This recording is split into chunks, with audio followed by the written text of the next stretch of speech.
रचनाशीलता का पता चले। हम दुकान थोड़ा सा रन कर रहे हैं, हम एजुकेशनल इंस्टीट्यूट रन कर रहे हैं।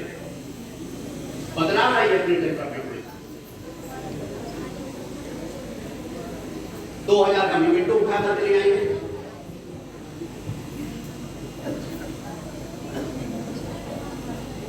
मैं किसी भी विद्यालय में जाता हूं, बच्चे के हाथ की बनाई हुई ड्राइंग, पेंटिंग वगैरह कोई मुझे करता हूं तो मैं संभाल कर अपने ड्राइंग रूम में लगाता हूं।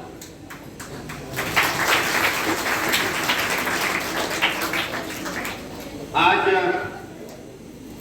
उत्तराखंड संस्कृत अकादमी, उत्तराखंड सरकार हरिद्वार द्वारा आयोजित खंड स्तरीय संस्कृताध्यक्ष प्रतियोगिता 2023-24 की शुभ अवसर पर मैं अपने हृदय की गहराइयों से अपने इस विकासखंड के सभी विद्यालयों को बहुत बहुत शुभकामनाएं देता हूं। मंच पर विराजमान खंड शिक्षा अधिकारी महोदय श्री बीपी सिंह जी, इस विद्यालय के एसएमसी के अध्यक्ष आदरणीय पूरिया जी, इस विद्यालय के सदैव प्रधानाचार्य आदरणीय अग्रवाल जी, पीटीए के अध्यक्ष आदरणीय प्रीतम सिंह जी, मंचासीन सभी अतिथिगण, विकासखंड के सभी विद्यालयों के सम्मानित प्रधानाचार्यगण, सभी सम्मानित शिक्षक वर्ग, सभी शिक्षणेतर कर्मचारी भाई बहन और हमारे जिगर के टुकड़े, हमारे देश और समाज का भविष्य और इन विद्यालयों की आत्मा, हमारे प्रिय छात्र छात्राएं, जो कि आज बहुत जल्दी में, नहीं तो मैं सारे कार्यक्रम देखता। मुझे अभी मुख्य चिकित्सा और चिकित्सा अधिकारी ने कार्यक्रम रखा है, तुरंत उसमें पहुंचना है। एक गौशाला के निर्माण का भूमि पूजन का कार्यक्रम है, इसलिए मेरी व्यवस्था आज जल्दी निकलना है। संभवतः संस्कृत अकादमी द्वारा जो ये कार्यक्रम का शुरुआत कराई गई है, इसका लक्ष्य बहुत बड़ा है।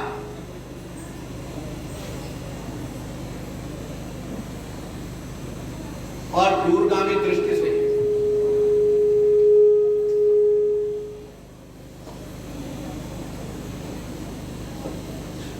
मुझे यदि कोई पूछे कि आपके जीवन का मलाल क्या है, मुझसे कोई पूछे कि आपके जीवन का मलाल क्या है, हो सकता है कुछ लोगों के दिमाग में चल रहा होगा कि शायद ये कहेंगे कि मैं मंत्री नहीं बना, ये मेरा मलाल है, मैं मुख्यमंत्री नहीं बना, ये मेरा मलाल है।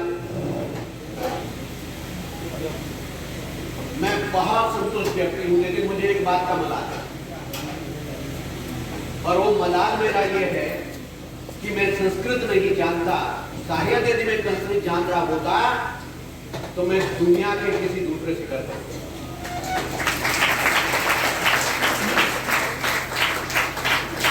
ऐसा मैं क्यों कह रहा हूं। मैं बिना जांचे परखे कोई बात नहीं कहता। आज हम कहते हैं ना, ये तकनीकी का युग है, इंफॉर्मेशन टेक्नोलॉजी का युग है, कंप्यूटर का युग है, आर्टिफिशियल इंटेलिजेंस का युग है। ये मुन्ना सिंह चौहान जैसा कम पढ़ा लिखा आदमी नहीं कह रहा है। ये आज दुनिया के नामचीन एआई के क्षेत्र में काम करने वाले विशेषज्ञ, कंप्यूटर सॉफ्टवेयर पर काम करने वाले विशेषज्ञ आज वो कहते हैं कि Sanskrit is a programming language. Sanskrit computer programming की लैंग्वेज है और वो कहते हैं संस्कृत एक वैज्ञानिक भाषा है। Sanskrit is a scientific language. ऐसा मैं क्यों कह रहा हूं? हम चाहे इस मंच पे बैठे हैं या वहां बैठे हैं, अभी अंग्रेजी का एक पैराग्राफ लीजिए और उनको बोलो पीठ फेर करके पढ़े। हमें बिना देखे कह सकते हैं कि भाई अंग्रेजी पढ़ने वाला पंजाब का। हम बिना देखे कह सकते हैं अंग्रेजी पढ़ने वाला पूर्वांचल का। हम बिना देखे कह सकते हैं अंग्रेजी पढ़ने वाला पहाड़ का। हम बिना देखे कह सकते हैं कि अंग्रेजी पढ़ने वाला दक्षिण भारत का। हम बिना देखे कह सकते हैं अंग्रेजी पढ़ने वाला विदेशी। लेकिन मैं दावे के साथ कह रहा हूं, जो संस्कृत जानते हो, संस्कृत की आप पंक्तियां पैराग्राफ पढ़ने को दीजिए, आप शक्ल देखे बिना नहीं कह सकते, क्योंकि सबका प्रोनाउंसिएशन, सबका उच्चारण एक जैसे होगा। अंग्रेजी भाषा में कोई साइलेंट है, कोई स्लैंग है, कोई कुछ है। संस्कृत ही दुनिया की एक ऐसी भाषा है कि संस्कृत जो कोई भी बोलेगा, दुनिया के किसी कोने में बोलेगा, भाषा एक जैसी ही होगी।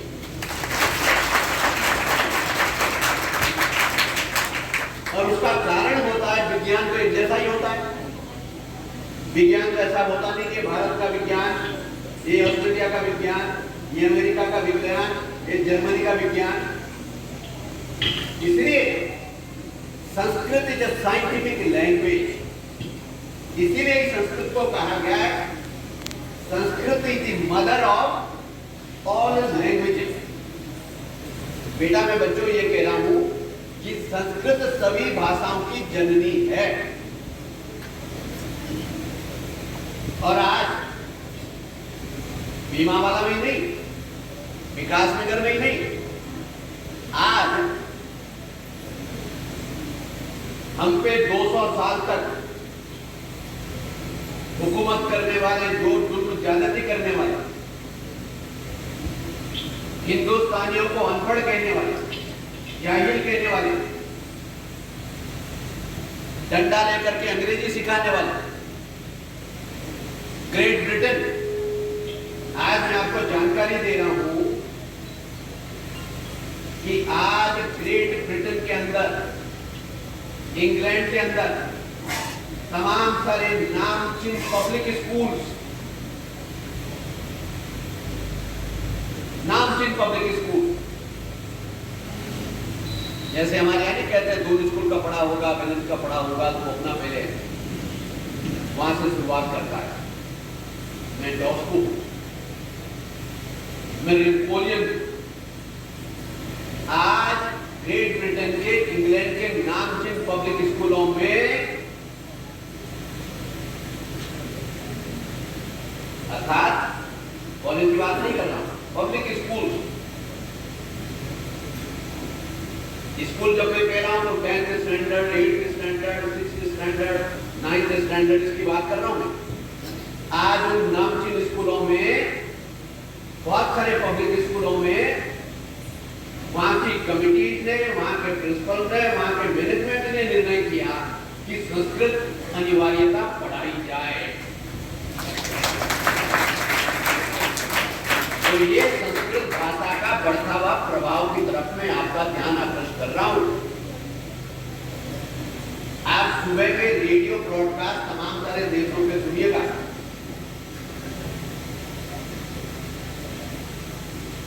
तमाम सारे देशों में उनके रेडियो ब्रॉडकास्ट का एक स्लॉट, एक हिस्सा रेडियो ब्रॉडकास्ट का, विदेशों का, संस्कृत में है। और ज्यादातर जितनों को मैंने देखा, बच्ची हमारी बैठी हुई, इनकी वजह से कह रहा हूं, ज्यादातर उद्घोषक विदेशी महिलाएं हैं, जिन्हें हम यूरोपियन कहते हैं, पूरे चेहरे वाले होते हैं, वो है। कुल मिलाकर के ये एक दिन केवल कार्यक्रम के लिए कार्यक्रम नहीं है। This program has a purpose. इसलिए हम इसको समझें और इसलिए संस्कृत भाषा को भी, अभी आपने चौहान साहब कह रहे थे संचालन करते समय कि भाषा विज्ञान उन्होंने सबका प्रयोग किया, तो भाषा विज्ञान को उसको लिंग्विस्टिक कह सकते हैं। इसलिए मतलब व्याकरण इत्यादि। इसलिए संस्कृत को थोड़ा सा, मुझे ऐसा लगता है समय आ गया है जब उसको विज्ञान की तरीके से ही पढ़ाने की आवश्यकता है, बजाय हटाने के विज्ञान की तरह ही पढ़ाने की आवश्यकता है Sanskrit. Now the time has come. और आज मैं कोई बात नहीं करूंगा कि बीमा वाला पीआईसी की क्या जरूरतें हैं, अरपटपुर की क्या जरूरत है, गोरावाला की क्या जरूरत है, डोगरी की क्या जरूरत है, बाड़वाला की क्या जरूरत है, डाकखत्तर की क्या जरूरत है, बरोटी वाला की क्या जरूरत है, तो मैं रोज ही करता रहता। लेकिन मैं विषयों को मिक्सअप करने में यकीन नहीं करता। हमारी समस्या क्या होती है ना, डॉक्टर पे आप जाते ही तो आजकल स्पेशलिस्ट का जमाना है ना, पूछते क्या तकलीफ है भाई, उन्होंने कहा सिर दर्द हो रहा, उन्होंने भैया न्यूरोलॉजिस्ट के लिए, उन्होंने कहा था हड्डी में दर्द है, ऑर्थोपेडिक सर्जन पे जाओ। आज विशेषज्ञता का जमाना है, इसलिए आजकल हमें ये आदत बनानी चाहिए। मैं राजनीतिक लोगों को भी टोकता हूं, मंच में खड़े हो जाएंगे, विषय वस्तु स्थिति क्या है, भाषण क्या देंगे, शुरू हो लेंगे अपना उसी धंधे पे। आज के समय में निश्चित रूप से जिस विषय पे हम चर्चा करते हैं उस विषय पे हमारी बात फोकस होनी चाहिए, हमारा बात उस बात पे केंद्रित होना चाहिए कि हम बात क्या करें। ये भाषण में बच्चों को रोज ही सुनाते रहेंगे। आज निश्चित रूप से संस्कृत भाषा के बेसिक्स के ऊपर, संस्कृत भाषा के महत्ता के ऊपर, अगर रात को मैं पढ़ रहा,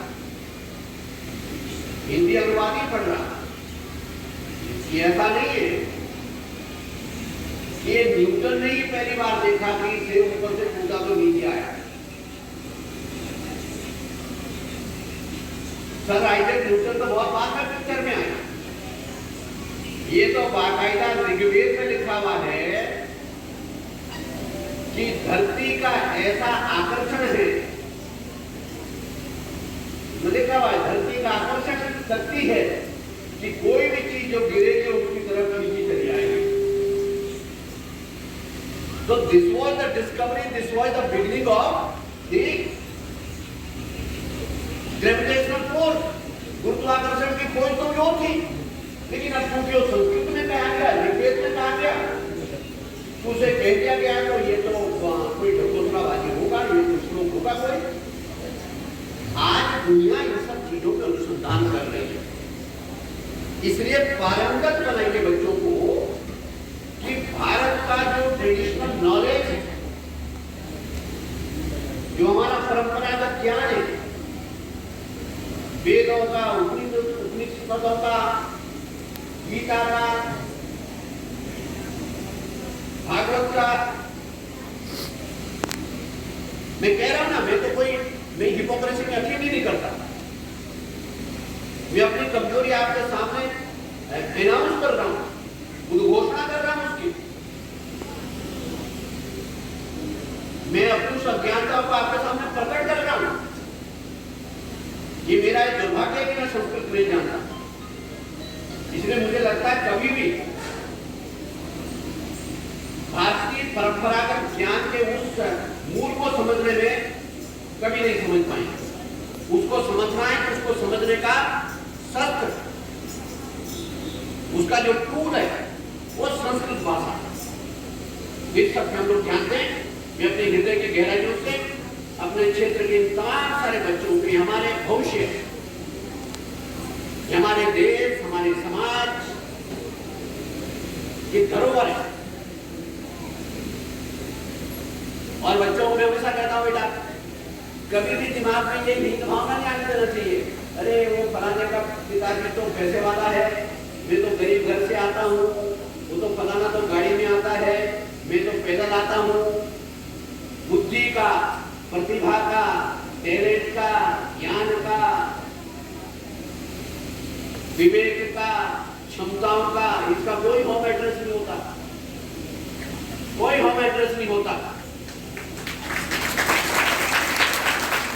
हमारे पूर्वजों ने कह रखा है गुगली में लाल, लाल बोलते हीरे को, उजला बोलते छोटे पुराने कपड़े को। हीरे को तुम बोरी में भी लपेट के रखोगे और हीरा ही रहेगा, कोयला पुराना बन जाएगा। जिस बच्चे के पास प्रतिभा है वो नंगे पैर भी चल के आएगा तो भी प्रतिभावान होगा। आपको मालूम है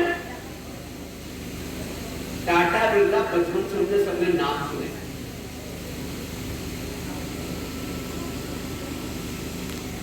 टाटा का जो आज टाटा सन्स का जो चेयरमैन है वो टाटा नहीं है, रतन टाटा जी तो चेयरमैन एमिरिटस, जो एक्चुअल चेयरमैन है उसका नाम है नटराजन चंद्रशेखरन। नटराजन चंद्रशेखरन किसान का बेटा है। प्राइमरी स्कूल 7 किलोमीटर दूर जाता था पढ़ने, तमिलनाडु के गांव में प्राइमरी स्कूल 7 किलोमीटर दूर जाता था। आज एक टाटा सन्स का हाईएस्ट पेड सीईओ है कंट्री का, लगभग 209 करोड़ रुपए उनका एनुअल पैकेज है। 209 करोड़।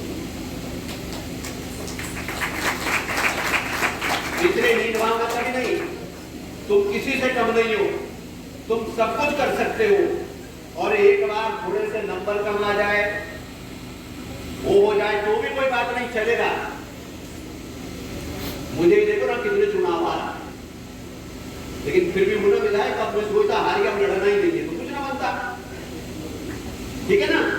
इसलिए ये रेलगाड़ी की तरह से हमारे प्रधानमंत्री जी कहते हैं, नरेंद्र मोदी जी, कि जीवन एक यात्रा है, जीवन एक रेल के सफर की तरह है। यदि एक स्टेशन पे हमारी रेलगाड़ी छूट गई तो इसका मतलब ये थोड़ा ना जिंदगी में रेलगाड़ी में बैठे नहीं, अगले स्टेशन पर फिर मिल जाएगी दूसरी रेलगाड़ी, फिर चल पड़ेंगे। इसलिए हाँ, लेकिन एक बात जरूर है, कलाम साहब की बात हमेशा याद रखो, सपना देखो, जरूर देखना चाहिए सपना, लेकिन छोटा नहीं, बड़ा। और सपना सोचते हुए नहीं कि रात को मैं डॉक्टर बन गया ना, जागते हुए देखो सपना। मतलब अपना टारगेट सेट करो, मुझे ये करना है, फिर उस टारगेट को चेंज करो, हमें उसके पीछे लगा रहना है। आज से मिली सफलता कल मिलेगी, उसका भी मैं उदाहरण देता हूँ। इस साल जिस लड़की ने आईएएस टॉप किया, सिविल सर्विस लड़की हो बेटा, वो 2 बार प्रिलिमिनरी क्वालिफाई नहीं कर पाई, 2 बार उसका प्री क्वालिफाई नहीं हुआ। उसे तो सोचना चाहिए था, मेरे से जब 2 बार प्री नहीं क्वालिफाई हो रहा तो मैं खाक आईएएस बनूंगी, लेकिन उसने तो ऐसा नहीं सोचा, देखा फिर ट्राई करेंगे। तीसरे बार उसने प्री नहीं क्वालिफाई किया, उसने मेन एग्जाम में क्वालिफाई किया, इंटरव्यू भी क्रैक किया, और क्रैक ही नहीं किया, पूरे देश में टॉप किया जो टॉपर है। तो कई बार नहीं, बार जीवन हमारी परीक्षा लेता है। एक बात कहते मैं खत्म कर रहा हूं, मैं समझता हूं, जब लोग अंग्रेज का उदाहरण दे देता हूं क्योंकि हम अंग्रेज से ज्यादा प्रभावित होते हैं, नहीं तो सोचते तो देशियों की बात कर रहा है, विदेशियों की बात ही नहीं करते, क्योंकि सोचे अंग्रेज बहुत होशियार है, विदेशी बहुत होशियार है, ऐसा है ना दिमाग में कुछ बड़ा तो एक अमेरिकन हुए, उनका नाम था थॉमस एडिसन। अब विज्ञान की बात कर रहा हूं, थॉमस एडिसन। जिस माइक में मैं बोल रहा हूं इसके अंदर जो कार्बन डायफ्राम है वो भी थॉमस एडिसन ने किया था, जिसकी वजह से आप वाइब्रेशन होते फिर आवाज बनती है। जो आप ये बैटरी लगाते हैं डीसी करंट, ये डीसी करंट की अप्लायंस भी थॉमस एडिसन ने बनाई। जो बिजली चली जाए तो आप बैटरी लगाते हैं। आप दीवार पे स्क्रू लगाते हैं ना, पेच, वो पेच कैसे काम करता है, स्क्रू ड्राइवर क्या होता है, ये भी थॉमस एडिसन ने। उनके नाम 2400 पेटेंट है। कितने पेटेंट? मतलब कॉपीराइट एक प्रकार का, जिसके मालिक है, अब नहीं है जिंदा।